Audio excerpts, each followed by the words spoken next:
हाँ, देखिए dear student, आज आप लोग को जिस टॉपिक पर डिस्कस किया जाएगा वो टॉपिक है the code of civil procedure. The code of civil procedure, जिसको हम लोग कहते हैं सिविल प्रक्रिया संहिता 1908। इसमें कैसे मैटर जाते हैं, कैसे इसका सूट फाइल होता है, कैसे इसकी ट्रायल होता है, ये सब चीज़ें आप लोग को एक एक करके बताई जाएंगी और इसको आप लोग बहुत ध्यान से देखिएगा।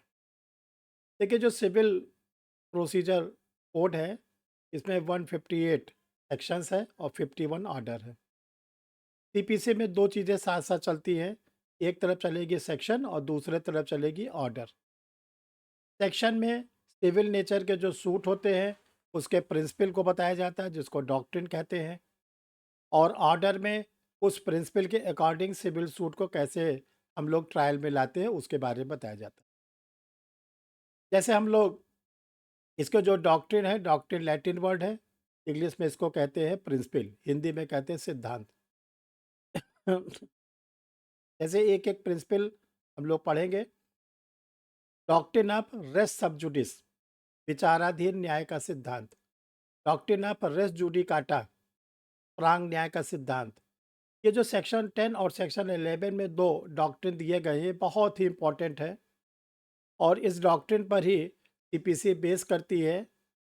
जब कभी किसी भी कोर्ट के द्वारा डॉक्ट्रिन ऑफ रेस सब्जुडिस या डॉक्ट्रिन ऑफ रेस जुडिकाटा को नहीं फॉलो किया जाता, तो इसकी ऑब्जेक्शन की जाती है, इसकी अपील की जाती है, इसकी रिवीजन की जाती है। अब देखो, सिविल नेचर के सूट क्या होते हैं, कौन से ऐसे सूट है जो सिविल सूट कहलाते हैं और कौन से ऐसे जज है जो सिविल सूट को सुनते हैं। जैसे आप लोग क्रिमिनल लॉ में पढ़ते हैं कि अगर कोई हम लोग ऐसा एक्ट करते हैं जो स्टेट के अगेंस्ट होता है, या ऐसा एक्ट करते हैं जो प्रोहिबिटेड होता है, प्रतिषिद्ध होता है, तो क्या होता है, हमारे खिलाफ एफआईआर हो जाती है। और इन्वेस्टिगेटिंग ऑफिसर एक आईओ बनाया जाता है, पुलिस ऑफिसर, वो इसको इन्वेस्टिगेट करता है, चार्जशीट फाइल करेगा, फाइनल रिपोर्ट लगाएगा, उसकी इंक्वायरी होगी, उसका ट्रायल होगा, कन्विक्शन होगा या एक्विटल। सिविल सूट पे आइए। देखिए, सिविल सूट क्या होता है, इसका बहुत ही अच्छा डेफिनेशन दे दिया गया है सीपीसी में। सीपीसी में इसको बता दिया गया है कि सिविल नेचर के सूट कौन होंगे। अब वो क्या है, सेक्शन नंबर 9। सेक्शन नंबर 9 में बताया गया कि सिविल नेचर के सूट किसको बोलते हैं। ऐसे सूट जिसमें किसी के पद संबंधी या धन संबंधी मामले विवादित होते, यानी कि प्रॉपर्टी से रिलेटेड, टाइटल से रिलेटेड, डिग्निटी से रिलेटेड अगर कोई मामले होते हैं, तो उसको हम लोग कहते हैं सिविल सूट। सिविल सूट की एक पूरी सीरीज सेक्शन 29 में सेक्शन 7 में दी गई है। वेरी सारी सेक्शन नंबर दी गई है 9 में। तो देखो, जो सीपीसी की सीरीज है, उस पे कौन-कौन से सूट आते हैं। जैसे ब्रीच ऑफ कॉन्ट्रैक्ट, संविदा भंग के मामले। जो संविदा भंग के मामले होते हैं, वो सिविल सूट में आते हैं। इसके साथ जो आरटीएस वर्क होते हैं, अकृत्यपूर्ण कार्य, वो सिविल सूट में आते हैं। साझेदारी के मैटर, वो सिविल सूट में आते हैं। पति पत्नी के जो मैटर होते हैं, विवाह विच्छेद के, जिसको हम लोग डिवोर्स के मैटर कहते हैं, वो सिविल सूट में आते हैं। जो मैटर किराएदारी मकान मालिक के होते हैं, उसको हम लोग सिविल सूट कहते हैं।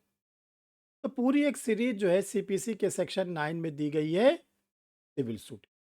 तो आपसे कोई पूछे सिविल सूट क्या होता है इंटरव्यू में, मेंस पे लिखने को बाद, तो आप बड़े इजी वे में बताएंगे कि सिविल सूट वो सूट होता है जिसमें किसी व्यक्ति के धन संबंधी या पद संबंधी मामले विवादित होते हैं।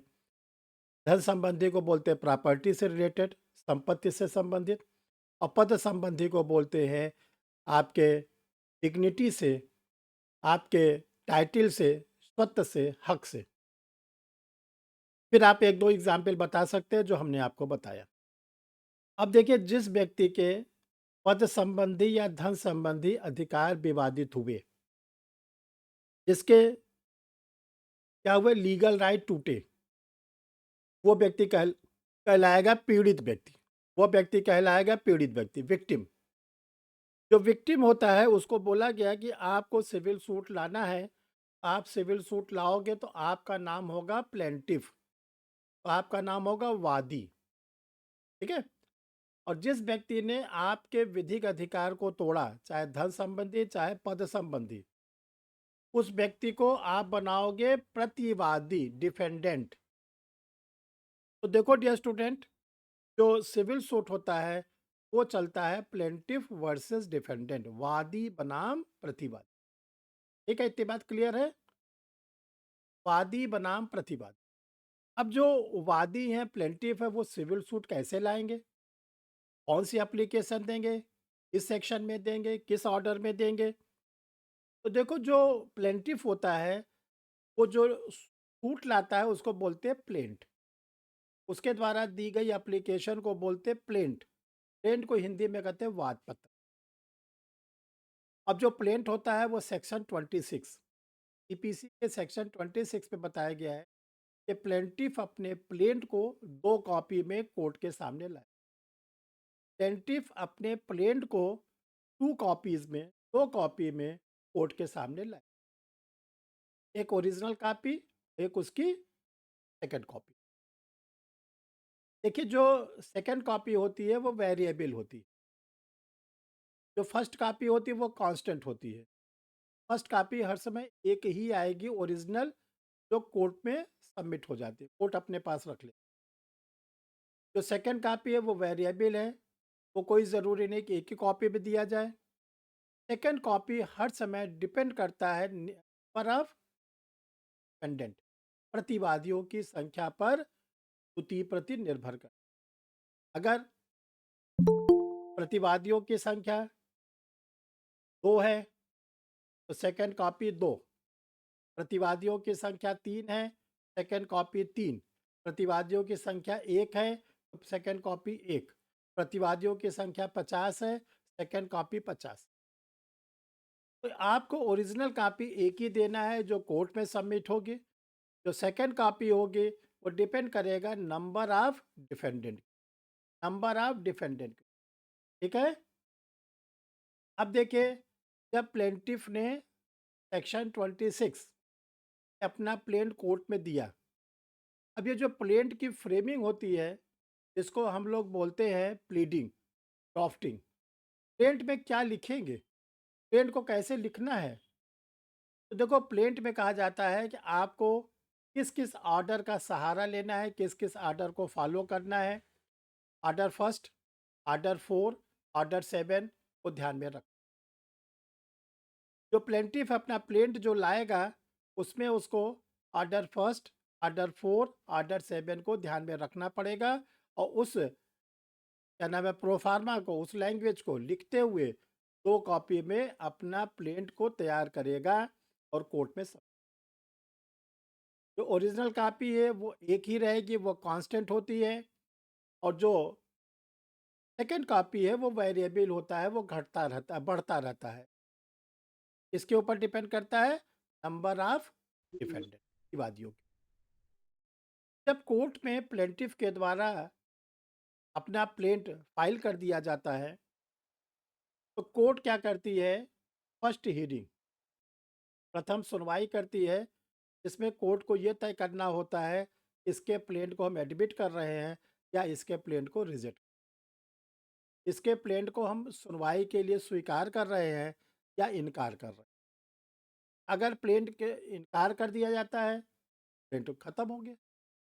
अगर प्लेंट को स्वीकार कर लिया जाता है, एक्सेप्ट कर लिया जाता है के द्वारा, कोर्ट के द्वारा, तो कोर्ट क्या करती है? 7 डेज का टाइम, 7 डेज का, 7 दिन का टाइम। देखो, यही सब हायर जुडिशियल में आता है जो आप लोग को सिखाया जा रहा है। 7 डेज का टाइम दिया जाता है कि आप 7 डेज के अंदर, date of acceptance of the plaint से 7 डेज का टाइम दिया जाता है कि आप 7 दिन के अंदर, कौन? वादी, ये बता दो कि जो आपका प्लेंट है, तो आपने डिफेंडेंट के लिए मुझे दिया है, प्रतिवादी के लिए दिया है, उसको आप कैसे भिजवाओ डिफेंडेंट को?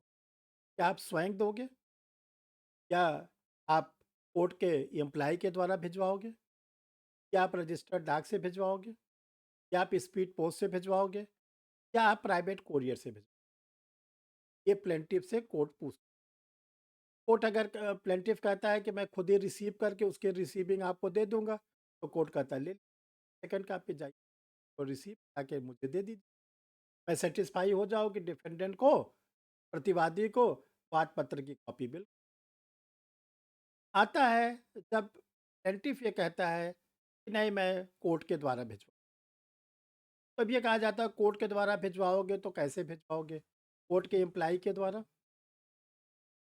स्पीड पोस्ट के द्वारा या रजिस्टर्ड पोस्ट के द्वारा या प्राइवेट कोरियर। तो जो भी ऑप्शन को सेलेक्ट करता है प्लेंटिफ, तो कोर्ट कहती है उसके पैसे आप जमा कोरियर भेजोगे उसका, स्पीड पोस्ट भेजोगे उसका पैसा दीजिए, या आप रजिस्टर्ड भेजना चाहते हो पैसा दीजिए, कोर्ट के एम्प्लाई के थ्रू भेजना चाहते हैं पैसा। अगर 7 दिन के अंदर वो पैसा नहीं देता है तो उसकी जो एक्सेप्ट हुई है प्लेंट वो ख़त्म कर दी। 7 दिन के अंदर प्लेंटिफ को अपना खर्चा कोर्ट में जमा करना होता है, अपनी प्लेंट की सेकंड कॉपी को डिफेंडेंट को। ठीक है, इतनी बात समझ में आ गई? देखो इतने यस। सिंपल लैंग्वेज बैठा देंगे कि आपको जैसे हम बोल रहे हैं वैसे आप बोलोगे। बस आप लोग ध्यान से सुनते जाइए और इसके बाद ये रिकॉर्डेड क्लास रहेगा। 1 बार, 2 बार, 3 बार इसको देख लेना। आपको पूरी इसी मात्र 40 मिनट के अंदर, 50 मिनट के अंदर याद हो जाएगा। तब आप क्वेश्चन आंसर लिखोगे तो आपको अच्छा लगेगा। कल माया बहुत परेशान थी कि सर अभी तो मेरा प्री में इसमें लिख पाऊंगी। देखो सब बता दे रहे हैं, ध्यान से सुनो। अब प्लेंटिफ ने अपने खर्चे को कोर्ट पे जमा कर दिया, तो कोर्ट उसके अकॉर्डिंग जैसा उसने कहा है उसमें अपना कोर्ट ऑर्डर देगा। ऑर्डर को बोलते हैं सम्मन। तो प्लेंटिफ के, ध्यान रखिएगा, प्लेंटिफ के प्लेंट के साथ कोर्ट अपना कवरेज लेटर लगाएगा जिसको कहते हैं सम्मन, और वो डिफेंडेंट के जिस एड्रेस पर, जो डिफेंडेंट का एड्रेस है वहाँ पर भेज। अगर डिफेंडेंट को रिसीव हो गया, उसके घर में रिसीव हो गया, अब एक रूल्स है। देखो अगर डिफेंडेंट को वो कॉपी मिल गई, रजिस्टर्ड गया, रिसीव कर ली, तो डिफेंडेंट को बोला गया डेट ऑफ 30 डेज के अंदर, 30 दिन के अंदर, 1 महीने मत अपने तरफ से भिड़ा लेना, 30 दिन के अंदर आप क्या करोगे, प्लेंटिफ का आंसर दोगे। प्लेंटिफ के प्लेंट के आंसर को बोलते हैं written statement, WS short form, Hindi में कहते हैं लिखित। ठीक? अगर तो समन जो है वो प्लेंट के साथ में ही समन जाएगा हाँ, सर? प्लेंट के ऊपर कवरेज, तो प्लेंट की कॉपी है डिफेंडेंट के, पे कवरेज लेटर लगेगा कि आप इतने तारीख को इतने बजे मेरे कोर्ट में हाजिर हो। भाई कोर्ट का ऑर्डर रहेगा ओके। तभी तो वो जवाब देगा, तभी तो हाजिर होगा। आपके कहने पर अगर शुरू में मान गया होता तो मुकदमा लाने की जरूरत पड़ती नहीं पड़ती। नाइस। अब देखिए, नॉर्मल कंडीशन में 30 डेज रखा गया है डिफेंडेंट को अपना WS फाइल करने। लेकिन अगर डिफेंडेंट के पास कोई कैजुअलिटी आ गई, जैसे डिफेंडेंट बीमार हो गया, हॉस्पिटलाइज हो गया, डिफेंडेंट के घर में किसी की डेथ हो गई, जैसे को अभी कोविड का समय आया था, लॉकडाउन लग गया, कर्फ्यू लग गया, डिफेंडेंट किसी मामले में चला गया, डिफेंडेंट फॉरेन में रह रहा है इस समय, यानी कोई भी कैजुअलिटीज़ है तो ये 30 डेज को एक्सटेंड कर दिया, 90 डेज। देखो 90 डेज बहुत ध्यान से समझो ये होता क्या है। 30 डेज के बाद 60 डेज बढ़ेगा। 90 डेज का मतलब है 30 डेज आपको शुरू में मिला था और 60 डेज आपको और एक्सटेंड कर दिया गया, तो 30 + 60 = 9। ये नहीं कि 30 डेज बीतने के बाद 90 डेज, तब तो 120 डेज हो जाए। ठीक है, तो नॉर्मल कंडीशन में 30 डेज और एक्सेप्शनल कंडीशन में अपवादी की स्थिति में 30 के बाद 60 डेज एक्सटेंड कर दिया जाएगा, और वो कहलाएगा 90 डेज के अंदर डिफेंडेंट को अपना जवाब, को बोलते हैं लिखित कथन, रिटन स्टेटमेंट, डब्ल्यूएस कोर्ट में फाइल करना। ठीक।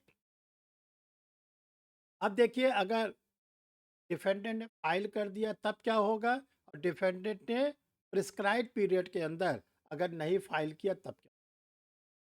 मान लीजिए 30 दिन के अंदर नहीं फाइल किया जबकि सब कुछ नॉर्मल था, कोई कैजुअल्टी नहीं। 90 डेज के अंदर भी नहीं फाइल किया, तब जो प्लेंटिफ है वो कोर्ट से ये रिक्वेस्ट कर सकता है, अनुरोध कर सकता है कि सर मेरे फेवर में एक्स पार्टी ऑर्डर कर, एक पक्षी। यानी जो प्लेंटिफ ने अपने प्लेंट में रिलीफ मांगा था, वादी ने अपने वाद पत्र में जो उपचार मांगा था वो दे दिया। और ध्यान रखिएगा, कोर्ट बहुत कुछ कर सकती है, तो इतना कह सकती है, एक बार आप अपने प्लेंटिफ प्लेंट की कॉपी का रिमाइंडर भी, एक बार और उनको चांस दिया जाए, और नहीं आते हैं तो हम आपको एक्स पार्टी दे दें। क्योंकि देखो डियर स्टूडेंट, एक्स पार्टी होता है वो कहीं न कहीं से प्रिंसिपल ऑफ नेचुरल जस्टिस को वायलेट, प्राकृतिक न्याय के सिद्ध। प्रिंसिपल ऑफ नेचुरल जस्टिस क्या कहता है जजेस के दोनों को। लिए? हियरिंग द बोथ पार्टी, दोनों को सुन। तो प्लेंटिफ को तो आपने सुन लिया, डिफेंडेंट को आप नहीं सुन रहे हैं ना। तो कोर्ट चाहती है कि डिफेंडेंट को एक चांस और दे दिया जाए, कि चलो आपको एक चांस और दिया जाता है, और एक चांस को बोलते हैं रिमाइंडर, प्रति। ठीक। अगर आ जाता है डब्ल्यूएस फाइल कर देते हैं, वेरी गुड, और नहीं आता है तो एक्स पार्टी तो कोर्ट को रेडी है देने की। अब देखिए, डिफेंडेंट के द्वारा कोर्ट में आकर अपना डब्ल्यूएस फाइल कर दी, डब्ल्यूएस फाइल कर दी, सर प्लेंटिफ। रिमाइंड समय सीमा होती होगी ना? हाँ, 90 डेज 30 डेज के अंदर आपको फाइल करना है ना। अब देखो ध्यान समझो, जिस दिन डिफेंडेंट का डब्ल्यूएस कोर्ट में आएगा, उस दिन से 14 डेज, 14 दिन के अंदर कोर्ट को इश्यूज बनाना, वाद बिंदु। दो चीजें ध्यान समझिए, प्लेंटिफ का प्लेंट पहले से कोर्ट के पास है, ओरिजिनल कॉपी। डिफेंडेंट का डब्ल्यूएस आया, डब्ल्यूएस वाले डेट से 14 डेज के अंदर कोर्ट को क्या करना है कि प्लेंटिफ के प्लेंट पर, डिफेंडेंट के डब्ल्यूएस पर, जिस जिस पॉइंट पर क्या है विवाद है, उस पर क्या बनाएगा, वाद बिंदु की विरचना, फ्रेमिंग ऑफ द इश्यूज। इस बिंदु पर हमको कोर्ट को क्या करना है, इस बात को कोर्ट को डिसाइड करना है। जो डिफेंडेंट है वो अपना डब्ल्यूएस कितनी कॉपी में देगा, एक ओरिजिनल, एक ओरिजिनल, और जो सेकंड कॉपी देगा depend on the plaintiff, number of plaintiff, जितने वादी होंगे उनकी संख्या पर। वादी भी तो दो हो सकते हैं, वादी केवल हर समय एक ही होगा, वादी भी दो हो सकता है, वादी भी 10 हो सकते हैं। तो नंबर ऑफ प्लेंटिफ के ऊपर वो सेकंड कॉपी, वाद बिंदु बन गया, framing of the issues 3 copy में। तो इसकी ओरिजिनल कॉपी होती है कोर्ट अपने पास। आप लोग एक चीज ध्यान रखना, कोर्ट हर समय primary evidence original copy, rare cases में ही सर्टिफाइड कॉपी को वो लेता है, अदरवाइज वो हर समय ओरिजिनल। जैसे अगर कोई ज्वाइंट फैमिली, बड़ी परिवार है, सबसे चतुर होता है वो सब पहले खा लेता है। मिठाइयाँ हैं, पहले वो 2 मिठाई खा लिया, कि मलाई पहले खा लिया, शुरू होता है। तो सीधा होता है बेचारा, बाद में कुछ आता है।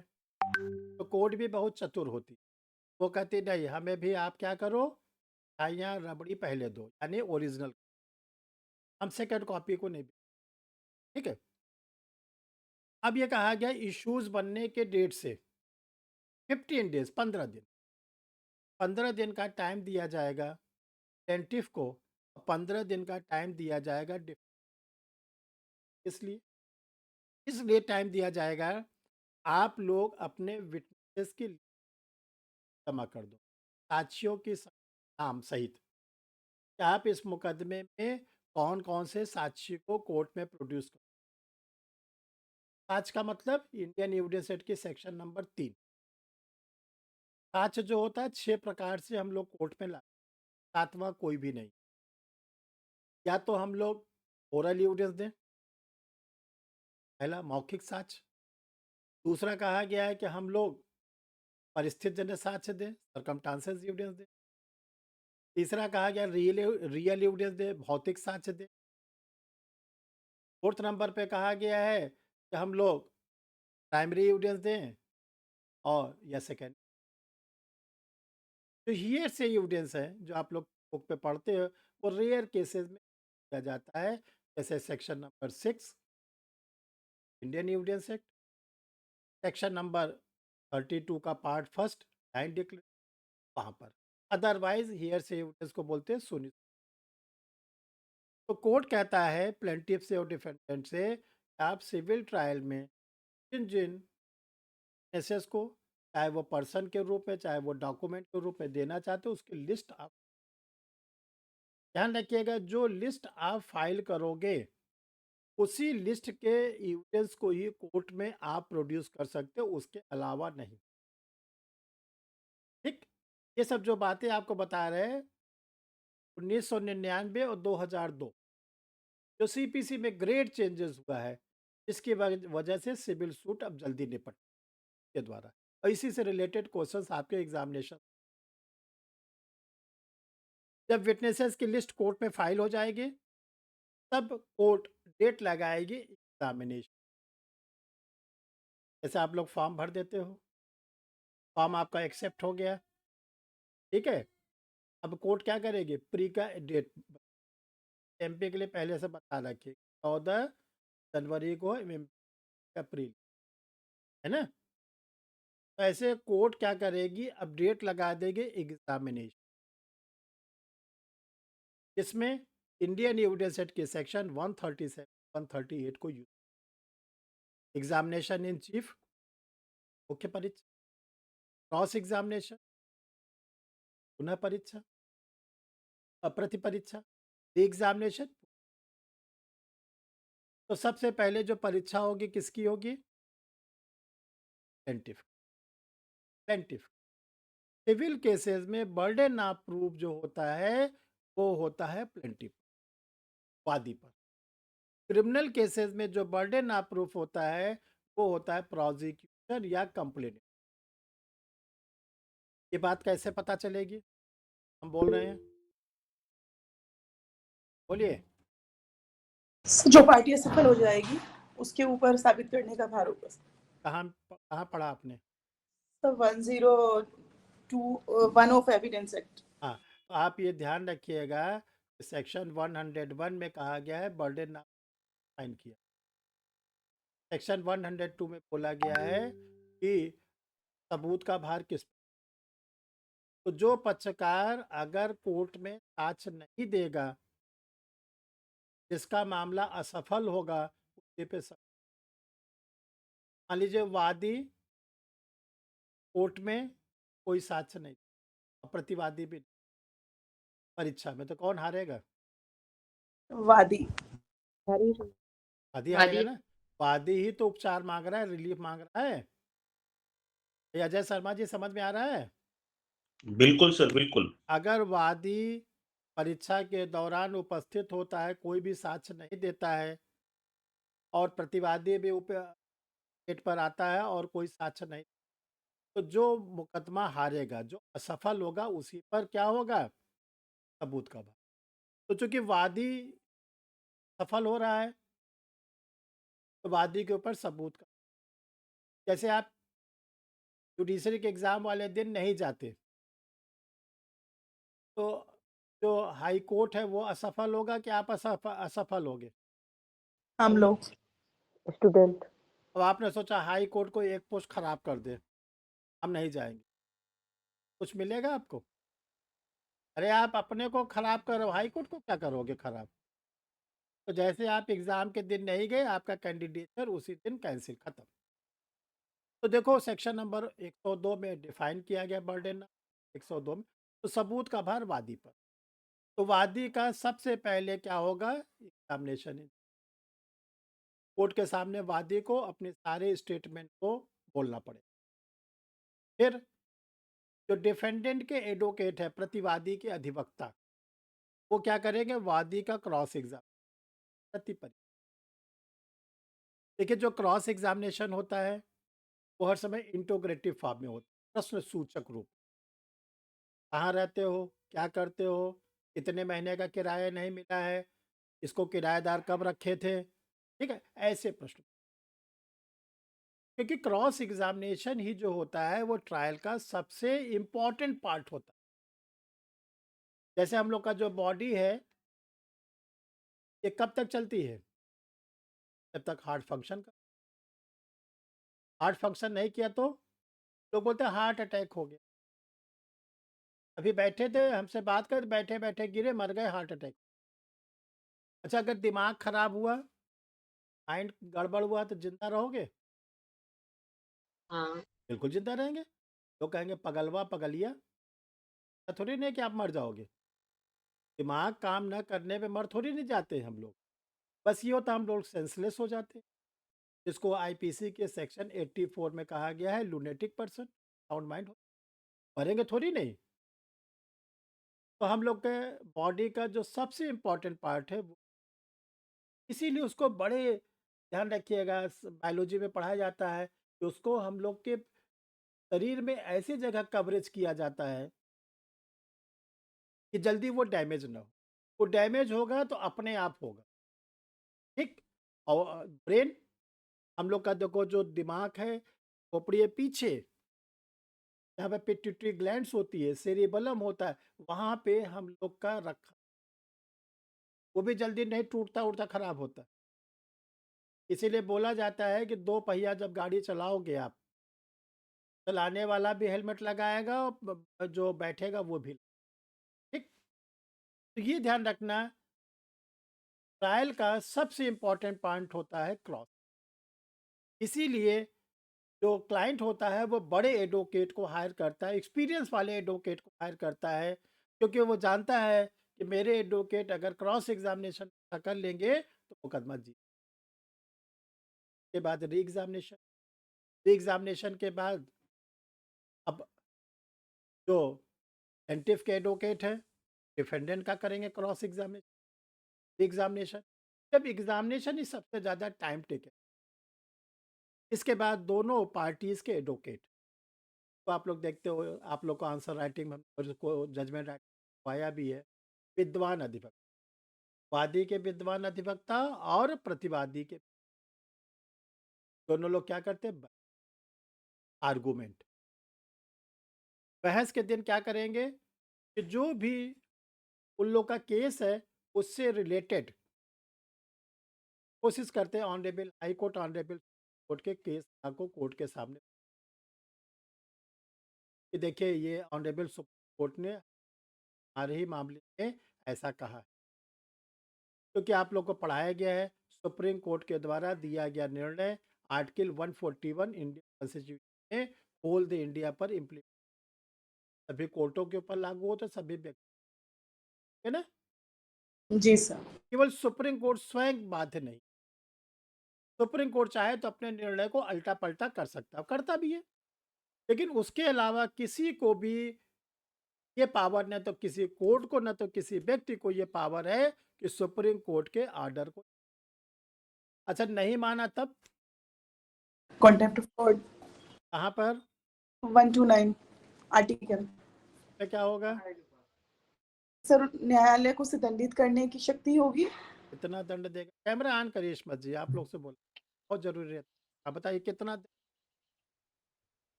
सर मुझे सच ध्यान नहीं है। सर 2 वर्ष का कारावास, 6 महीने 6 माह का कारावास, 2,000 रुपये जुर्माना। आ जाए सर 6 महीने फाइन। फाइन सर ध्यान नहीं अभी। देखो आप लोग यार 6 मंथ और 2000 फाइन और बोथ, 6 महीने का कारावास या 2000 रुपया जुर्माना, या इतना ऑनरेबल सुप्रीम कोर्ट और ऑनरेबल हाई कोर्ट को भी यही कंटेम्प्ट की पावर है। इसीलिए आप देखते हो, आप लोग हाई कोर्ट कभी जाना, सुप्रीम कोर्ट गए होगे, देखे होगे, वहाँ पे IAS officer, PCS officer, police officer ऐसे डांट फटकार खाते हैं। एक यूट्यूब पर देखते हो कि मध्य प्रदेश के जज साहब हैं, कोई जस्टिस अग्रवाल है, रोज ही डांटते रहे, तुम डीआईजी हो, आईजी हो, क्या करते हो, ये करते हो, वो डांट लगाते हैं। आप डांट लगा सकते हो, नहीं। लेकिन वहां पर सब भीगी।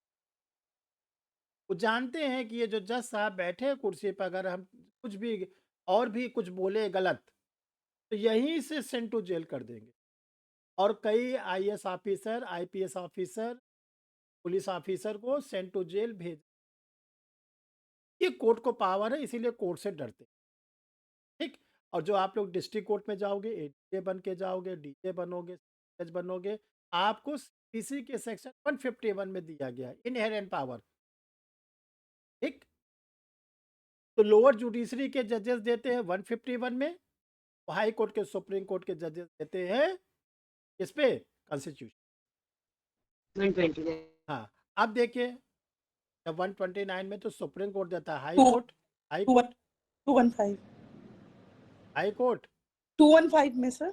आज याद कर लो, district court CPC 151, high court article 225, supreme court article 129, ऐसे याद करो। हाई कोर्ट को भी याद करो, सुप्रीम कोर्ट को भी याद करो, डिस्ट्रिक्ट कोर्ट को भी याद करो। अब देखिए, जब आर्गुमेंट हो जाता है, तब कोर्ट क्या करती है, ऑर्डर को रिजर्व करने के बाद कोर्ट, ये कहा गया नॉर्मल कंडीशन में आपको 30 डेज के अंदर जजमेंट।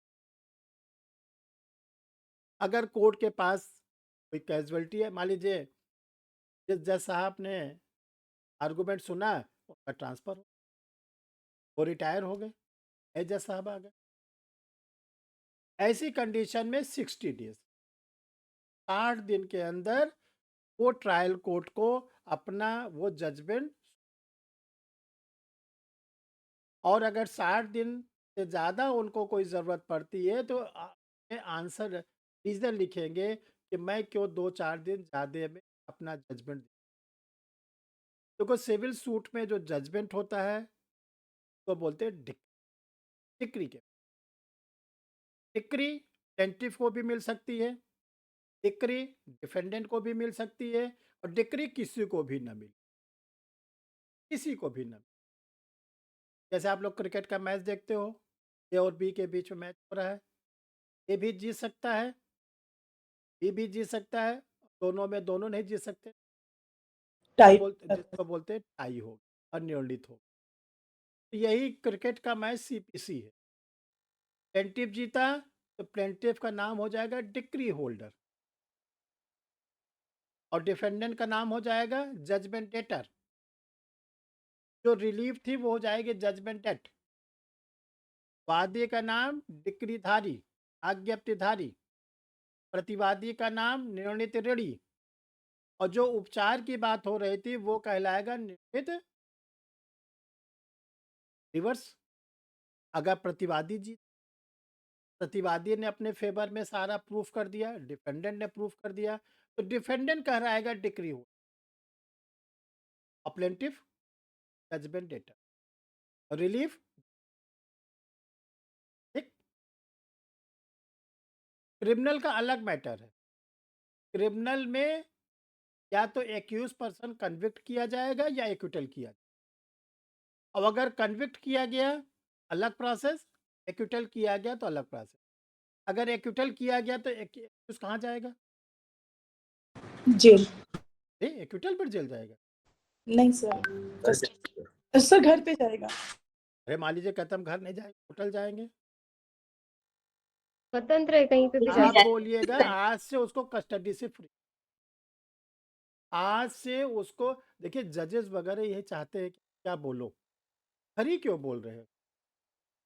मान लो कहता है कि हम अपने बगीचे में जाएंगे, मतलब जहां उसकी मर्जी। कोर्ट कहती है कि दोष मुक्त, बा इज्जत बरी, जो आपके ऊपर हमने दोष लगाया था उससे आपको मुक्त कर दिया, जो आपकी इज्जत दांव पे लगी थी वो इज्जत हमने वापस कर दिया, अब आपको जो मर्जी हो, हमसे मतलब। लेकिन अगर दोष सिद्ध कर दिया तब जेल। दोष सिद्ध पे 3 दोष सिद्ध पर 3 पहला ऑप्शन ये है कि अगर एक्यूज पर्सन कहता है कि मैंने जीवन में पहली बार अपराध, मेरा अपराध बहुत ही छोटा है, मुझे सुधरने का मौका दीजिए, उसको किस पे छोड़ा जाता है? प्रोविजन पर, परिवीक्षा नहीं दिया गया तो एडवोकेट दूसरी एप्लीकेशन रेडी रखता है, बेल दे दीजिए। कन्विक्शन, अब बेल क्यों चाहते हो? अब बेल हम इसलिए चाहते हैं, आप ही के आर्डर के अगेंस्ट जो आपने मुझे सजा दिया है, मैं बड़ी कोर्ट में अपील करूंगा और मुझे बेल दे दीजिए ताकि मैं एविडेंस कलेक्ट कर लूँ, एडवोकेट से बात कर लूँ, पैसे का इंतज़ाम कर लूँ, ये तो मैं बेल का अपील करूंगा। तो अगर मैं जेल चला गया तब? तीसरा, अगर प्रोविज़न पर भी नहीं छोड़ा गया कन्विक्टेड पर्सन, अगर कन्विक्टेड पर्सन को बेल भी नहीं दी गई तब वो जाएगा, ठीक है ना? सिविल केस में क्या है? एक बनेगा डिग्री होल्डर और दूसरा बनेगा, देखो जो जजमेंट डेट है निर्णित ऋण तुरंत देना है ना नहीं है, 30 डेज का कोर्ट निर्णित ऋणी से कहता है, जजमेंट डेटर से कहता है कि जजमेंट की तारीख से 30 डेज के अंदर जो आपको डायरेक्शन दिया गया है complete.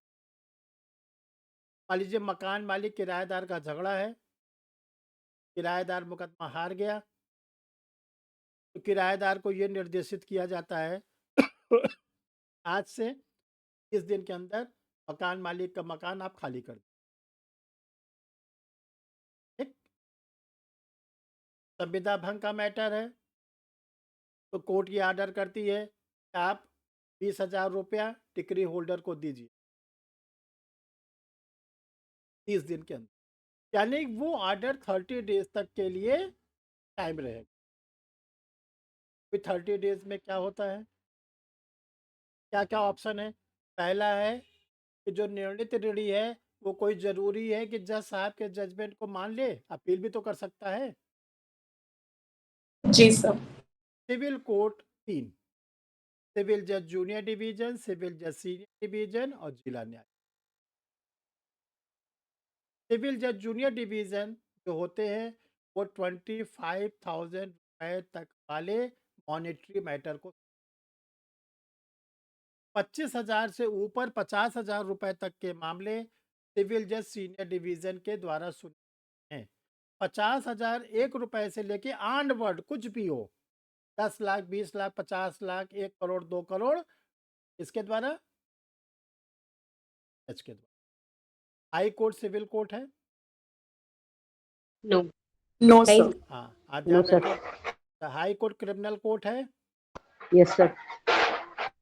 No sir. High court criminal sir court नहीं है? यस सर है। Yes sir. है सर।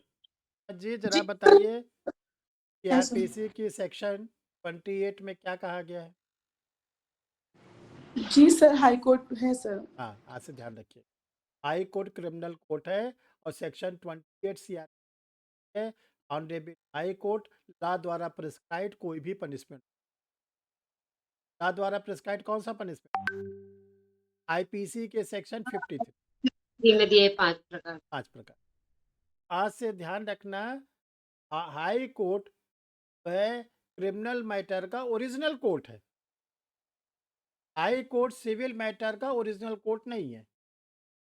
बाकी अपीलेट कोर्ट तो दोनों है, हाई कोर्ट सिविल की भी अपील सुनता है, क्रिमिनल की भी अपील सुनता है। ये सब बहुत इंपॉर्टेंट चीज। तो फिर सर हाई कोर्ट जो है वो ट्रायल में किस प्रक्रिया का पालन करेगी? किस चीज का? जैसे ट्रायल्स हमने पढ़े हैं, तो सेशन ट्रायल भी पढ़ा है, मजिस्ट्रेट का ट्रायल भी पढ़ा है, तो हाई कोर्ट का ट्रायल कैसे होगा फिर sir? High court trial court नहीं है, हाई कोर्ट सीआरपीसी के को सुनता है, जैसे 480। जी सर। अगर हमने 482 की एप्लीकेशन ऑनरेबल हाई कोर्ट किया है तभी हाई कोर्ट सुने, ठीक? Okay high court trial court नहीं है, हाई कोर्ट क्रिमिनल के मैटर के स्पेसिफिक काम को सुन। अब देखिए, तो 30 दिन के अंदर, जिस दिन डिग्री बनाई गई 30 डेज के अंदर, 2 काम है निर्णित ऋणी को, या तो 30 डेज के अंदर वो पैसे वगैरह दे दे, तो बोला जाता है डिक्री डिक्री डिग्री मत बोलिए, डिक्री कंप्लायंस। दूसरा, 30 डेज के अंदर उसने अपील कर दिया अपीलेट कोर्ट में, और अपीलेट कोर्ट में अपील किया, अपीलेट कोर्ट ने अपील को एडमिट किया, या अपीलेट कोर्ट ने अपील को डिसमिस। इतने ऑप्शन है। जो मुकदमा हारा है, जिसको बोलेंगे निर्णीत ऋणी, उसके पास 3 ऑप्शन है। पहला तो ये है कि 30 दिन के अंदर वो निर्णीत ऋण किसको दे दे, डिक्री होल्डर को, या कोर्ट ने कहा ये ले लो, मैं तुम्हारा मकान खाली कर दे रहा हूँ, जो भी कोर्ट ने कहा। पहला तो ये है। मान लीजिए वो लड़ाकू है, या उसको लगता है कि मुझे प्रॉपर रिलीफ नहीं मिला है, तो बड़ी कोर्ट में अपील करेगा। सिविल जज जूनियर डिवीजन की अपील होती है, डिस्ट्रिक्ट जज किया। सिविल जज सीनियर डिवीजन की अपील होती है, डिस्ट्रिक्ट जज किया। और डिस्ट्रिक्ट जज की अपील होती है ऑनरेबल। अब अगर वो अपीलेट कोर्ट में गया, या तो अपीलेट कोर्ट उसके अपील को एडमिट करेगा, या अपीलेट कोर्ट उसकी अपील को डिसमिस। अगर अपील को डिसमिस कर दिया, तब उसको 30 डेज के अंदर, जो समय बचा है, 2 दिन, 4 दिन, 5 दिन, 20 दिन जो बचा है, उसके अंदर उस निर्णीत ऋण का कंप्लायंस। ठीक है। अब अगर अपील एडमिट हो गई, तो जो सबऑर्डिनेट कोर्ट का जजमेंट है वो क्या हो जाएगा, सस्पेंड, रुक दिया। ठीक है, इतनी बात समझ में आ गई। देखो, जिसको जो पूछना हो पूछ लो, क्योंकि अब थोड़ी सी बात और बची है इसमें। अब देखिए, सपोज करिए 30 दिन बीत गया, अपील किया ही नहीं, और न निर्णीत ऋण को दिया। दूसरा, 30 दिन बीत गया, अपील किया था, अपील खारिज हो गई, यानी 30 डेज हो गया, और अब बड़ी कोर्ट के द्वारा अभी कोई डायरेक्शन उसको नहीं मिला है उसके फेवर में, यानी कि अपीलेट कोर्ट ने उसके अपील को न तो एडमिट किया है, कुछ नहीं किया। तब अब क्या होगा, अब सीपीसी में लागू होगा सेक्शन 36 से 70, 36 36 से 74 क्या कहता है, 36 से 74, execution of the decree, execution of the डिक्रियों का निष्पादन।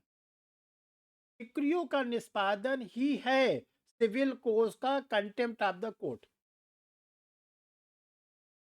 सिविल कोर्ट का कंटेम्प्ट ऑफ द कोर्ट क्या, यही है, न्यायालय की अवमानना। अब हम उसी कोर्ट से कहेंगे, आपने जो मुझे डिक्री होल्डर बनाया था और 30 डेज का टाइम दिया था आपने अपोजिट पार्टी को, जजमेंट लेटर को, 30 डेज बीत गए, और उसने जजमेंट डेट वाला अमाउंट या प्रॉपर्टी या उस ऑर्डर को कंप्लायंस नहीं किया। अब आप मुझे क्या करिए, डिक्री को अब आप कंप्लायंस करें, मेरे बस का नहीं। जैसे कभी कभी हम लोग किसी थक जाते हैं, कि बड़े को दे देते, ऐसा करो अब तुम भैया संभालो, अब मैं नहीं, है ना। वही काम जब आपसे नहीं होता, तो जो आपसे सीनियर होता है, जिसके ऊपर आपको भरोसा होता है, आप उसी को सौंप दो। इसे सीपीसी नहीं समझ में आए, बोले सर को पकड़ लो, है ना, सर समझा देंगे। अगर सीपीसी समझ में आई होती तो सर को क्यों पकड़ते, ठीक ना। ये प्रकृति का नियम होता है कि जो चीज़ हम लोग को नहीं समझ में आता, जैसे कंप्यूटर पर आप लोग के क्लास लेते हैं, ऑनलाइन क्लास रहती है, सिस्टम पर लिया जाता है। जब कंप्यूटर खराब होता है तो हम भी किसी को पकड़ लेते हैं। तो सबसे पहले तो हम अपने बेटे को ही पकड़, आता है खटपट इधर उधर किया, ठीक हो। जब उससे नहीं ठीक होता था, तो 90% वही, लेकिन हम नहीं कर पाते। हम बस इतना मालूम है कि जैसे ऐसे ऑपरेट होता है, ये आगे हमें सर ये। आपको पढ़ने के पहले सीपीसी मुझे बहुत टफ लगती थी, पर अब बहुत इजी लगती है। जब आप भी किसी को पढ़ा सकती, लेकिन सब पढ़ा, मुझे भी हाँ, लेकिन कब पढ़ाइएगा, जब आपका सिलेक्शन। पढ़ाती हैं। अभी पकड़ पकड़ के ना पढ़ाना, ये देखो वीडियो सर बहुत अच्छा पढ़ाते हैं, जिसको पढ़ना होगा सर से पढ़े। अभी पहले आप अपना कैरियर को सवर, ठीक है, आपका कैरियर सवर जाएगा, आप अच्छे जज हो जाओ। देखिए अजय जी या इस्मत, आप लोग प्रैक्टिस में क्या कारण है, ये कहा जाता है ये जज साहब बहुत तेज। सर जनरली जो सीपीसी अच्छा समझते हैं, जी सर। उनको तेज माना जाता है। जी जैसे सर। आप लोग जिस भी डिस्ट्रिक्ट में रहते हो, आप लोग जिस भी डिस्ट्रिक्ट में रहते, लोग कहते हैं ये डॉक्टर साहब बहुत अच्छे, उनका नाम बिकता है, उनके नंबर लेना पड़ता है। पता चला क्या है, आपका नंबर 40 मिला, आप चाहते हो जल्दी दिखा दे, तो डॉक्टरों के यहाँ एक बड़ा सिस्टम है, 1500 रुपये दो नंबर। बोले हम लोग के प्रयागराज, अगर आपका नंबर 40 है, आप आना चाहते हो 10 नंबर या 15 नंबर, हर 5 नंबर कम कराने के लिए 1000। तो अगर आप 5000 रुपये दोगे, आपको तुरंत कमरे में डाल, अरे वो डॉक्टर साहब, डॉक्टर। उनका नाम बिकता है। उन्होंने अगर आपको देख लिया, आपको प्रिस्क्रिप्शन दे दिया, तो आप ठीक हो। टीचर का नाम बिकता, चार्टेड अकाउंटेंट का नाम बिकता, एडवोकेट का नाम बिकता। तो जितने प्रोफेशनल वर्क है, उनके नाम क्यों भी, इसलिए कि वो अपने फील्ड के सुपर स्पेशल, अपने फील्ड के सुपर स्पेशल। जैसे अभी बिहार एपीओ में 105 स्टूडेंटों ने हमारा इंस्टीट्यूट से इंटरव्यू की। रिजल्ट किसी भी दिन आ सकता है, आज भी आ सकता है, कल भी आ सकता है, बिल्कुल प्रिपेयर्ड है रिजल्ट। हमें पूरा उम्मीद है, 100% 19, बाकी सबकी किस्मत तो हम नहीं। अगर 105 में 105 हो गए तो बहुत अच्छी बात, 90 की, क्योंकि उनके साथ बहुत मेहनत। तो देखो ऐसे आप लोग भी सीख, प्री निकालना ये बहुत बड़ी कला नहीं है, तो निकल जाएगी। मेंस निकालना बहुत बड़ी कला नहीं, इंटरव्यू को फेस करना सबसे बड़ा। जज साहब आपके सामने, एक तरफ आपका करियर संवरेगा, आप जज बनोगे, दूसरी तरफ आपको सांप सीढ़ी की तरह बड़ा वाला सांप काटेगा, वो आप आ जाओगे नीचे। बचपन में खेले होगे ना सांप सीढ़ी, बड़े मुश्किल से कूद कूद के 90 पर गए, 95 गए, बड़ा वाला सांप लील ले गया, आप आ गए 3। तो वही तरह अगर जज साहब लील ले गए तो 3 पे नहीं आओगे, 0 पे आओगे। अब अगले बार फिर, और जरा आप ये बता दो, एक चल गई तो आपको हर बार नो सर। अगले बार हो सकता है। इसीलिए हम आप लोग को बोलते हैं, एक राउंड में सारी पढ़ाई करो, की भी करो, मेंस की भी।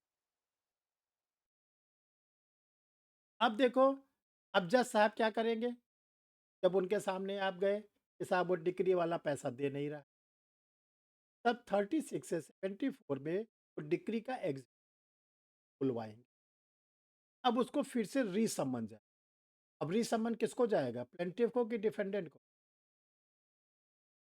Judgement date. जजमेंट, निर्णित रेडी को। अब फट से आप मत बोलिएगा कि डिफेंडेंट को जाएगा। अब जो निर्णित रेडी है उसी को सम्मन जाए। अब सम्मन गया, आया, बोला कि साहब मुझसे देर हो गए, मैं ये देने को दे दिया कोर्ट में, पैसा था या माना गया डिग्री। दूसरा आया, लगा रोने गाने कि मैं तो बर्बाद हो गया, मैं तो मेरे पास तो कुछ नहीं है, मैं ये हो गया वो हो गया। तब कोर्ट उसको इंसॉल्वेंट बना, दिवालिया। कितने का, डिग्री बोलते और तीसरा जो सबसे ज्यादा होता, आया ही नहीं, भाग रहा है भाग रहा है भाग रहा है। तब अब उसको सीआरपीसी के तहत उसी तरह अरेस्ट किया जाएगा जैसे एक पर्सन अपराध, पुलिस की मदद तो पकड़ा जाएगा। और पकड़ के अगर आ गया तो सबसे पहले उसको सिविल कारागार में बंद कर दिया। और याद रखना, सिविल कारागार तहसील पर होता है।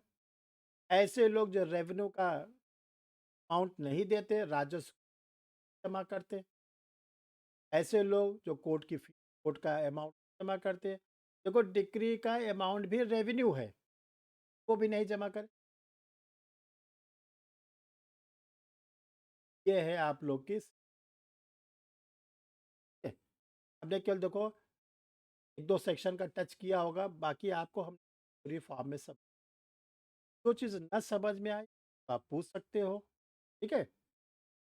बट आपको कुछ पूछना हो, माया पूछना हो या अजय जी पूछना, आप लोग पूछ लो। फिर नेक्स्ट क्लास आप लोग की मंडे को रहेगी, उस दिन हम क्वेश्चन आंसर, क्वेश्चन क्या लिखाएँगे अभी हम बोल के जाएँ। पहले आप लोग ये बताओ इतनी बात समझ में, जी सर, बहुत अच्छे से आ गई है। ताकि हम जब क्वेश्चन आंसर लिखाएँ तो आप लोग बिल्कुल ऐसे नहीं कि बस लिख रहे हो, सर बोल रहे हैं मुझे दिल से लिख, खुशी-खुशी लिखो, समझ-समझ के, तब तो जी, मज़ा है। अदरवाइज़ क्या है, हमने लिखा दिया, एक दिन बोला सीपीसी खत्म, फिर बोला अब टीपीए शुरू, टीपीए भी खत्म, एक दिन वो आया वो भी खत्म। आपको लगा जहाँ पर हम थे वहीं तो कोई स्थिति, हमारा मोटिव होता है देखो स्टूडेंट पूरी ताकत लगा, बाकी आपकी किस्मत। इसलिए अगर कुछ पूछना हो तो पूछ लो, नहीं तो हम क्वेश्चन बोले उसको, चलिए प्रश्न लिखिए, तो हम आप लोग को मंडे को कराएँगे। देखिए, सिविल प्रक्रिया संहिता ब्रैकेट में संशोधन अधिनियम 1999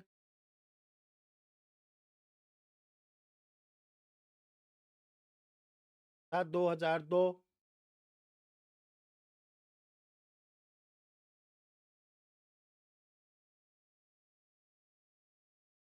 की प्रमुख विशेषताओं को स्पष्ट करें।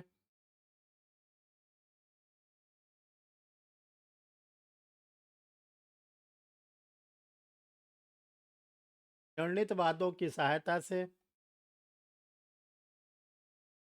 इस संशोधन की वैधता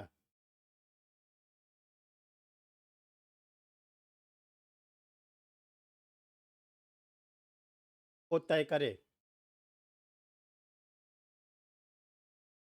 तो ये कई बार क्वेश्चन आया इंटरव्यू में, तो आपसे पूछ, उत्तर में हेडिंग डाल लीजिए।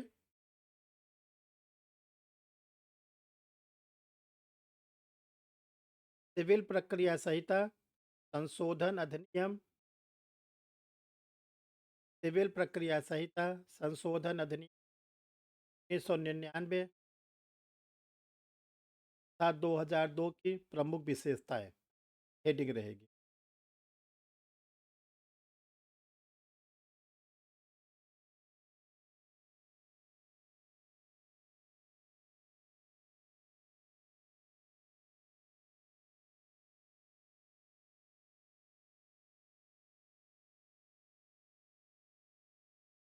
एक चीज़ आप लोग से कहना है, कल सैटरडे है, कल शाम को 6 बजे सभी लोग अपीयर होंगे। शाम को 6 बजे डेट रखी,